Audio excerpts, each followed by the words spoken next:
Hi, and welcome to Peak Performance with Dr. Doug. Today I want to talk to you about the two things that I love most in life, trading and baseball. You know, peak performance in baseball historically was always looked at as what gives these guys an edge. And as we found out more in time, the word steroids came up. Maybe that's why these guys outperform. Maybe that's what gave Barry Bonds the ability to hit all these monster home runs. And while there's a lot of gray area and maybe there hasn't been any firm convictions that have come down, there is suspicion about what goes on.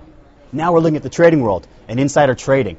Well, insider trading really is kind of the trading world version of steroids. We're looking at some of these hedge funds, some of these banks. What gives them an edge? How are they outperforming the markets? Well, at the end of the day, you know what? I think it's kind of naive of us to actually believe that steroids didn't exist a long time in sports.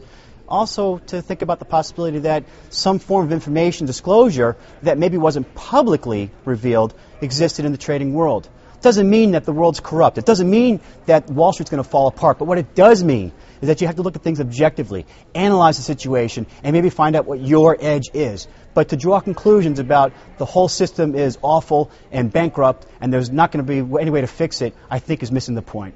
Thanks for joining me this week on Peak Performance with Dr. Doug. You want to learn more how to find your way to great? Come visit my website at drdoug.com. I'll see you next week.